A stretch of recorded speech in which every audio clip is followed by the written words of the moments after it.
Salam dəyərli izləyicilər, hər birinizi kanalımda xoş gördük. Bu günləri mən reyhan kompotu hazırlamışam.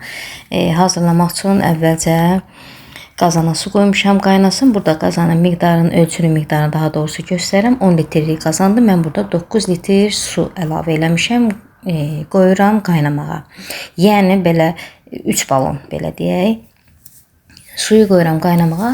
Su qaynayana qədər reyhanları qəşəng yuyuram tərtəmiz. Amma burada reyhanların deyim ki, belə uzun çöpləri ki var, onları mən ayırmamışam yarpağından. Sırf onlar qarışıq hazırlayacağam kompotu. Sadəcə reyhan dəstələrin uc tərəfində kötüklü hissələri kəsib atmışam. Suyumuz qaynayandan sonra reyhanları əlavə edirəm qaynar suya, amma reyhanları qaynatmıram da, belə deyək. Qaynar suya əlavə eləyirəm. Göyərtilər soyuq olduğuna görə suya əlavə eləyən kimi qazın altını söndürmürəm. Amma qaynamağa da qoymuram göyərtiləri.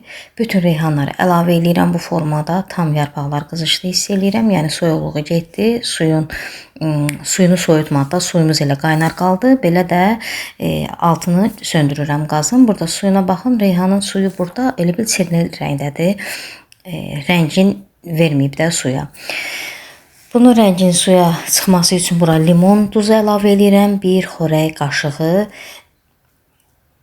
limon duzunu əlavə eləyən kimi burada rəngi həmən elə bil çıxır suya. Burada gördüyünüz kimi. Yəni limon da atmaq olar, limon da sıxmaq olar. Mən limon duzu istifadə elədim. Hətta limon duzunun qədərini o qədər istifadə eləmək lazımdır. Sizin ürəyiniz olsun. Ola bilər kimsə meyxoş istəyir, ola bilər biraz turş istəmir. Onun azlığı, çoxluğu sizin özünüzdən asılıdır. Daha sonra üzərinə 5 stəkanda şəkər tozu əlavə edirəm. Burada şəkər tozu da, yəni şirinliyinə görə deyirəm, siz 4 stəkanda əlavə eləyə bilərsiniz və yaxud biraz da artıq əlavə eləyə bilərsiniz. Yəni damaq dadınıza uyğun olaraq şəkər tozunu artırıb azalda bilərsiniz. Biraz qalandan sonra tamam reyhanların dadı, rəngi suya çıxandan sonra bu formada suyun içərisindən çıxardıram və salam, bizim kompotumuz hazırdır. Bu formada da mən qaba yerləşdirirəm, qablaşdırıram. Həm soyuducu da saxlayıram, buz kimi sərin əsl yay içkisi evdə uşaqlar içir.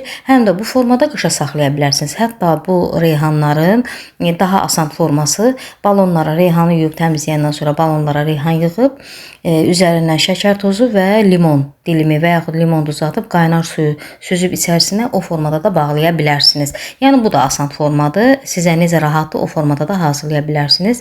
Əziz xanımlar, tam burada reyhan dəstəsini sizə demədim. Deməli 3 balon 9 litr suya mən 12 dəstə reyhandan istifadə elədim. Onu da artırıb azalda bilərsiniz. Reyhan nə qədər çox olsa bir o qədər dadlı kompotunuz alınır. İzlədiyiniz üçün təşəkkürlər.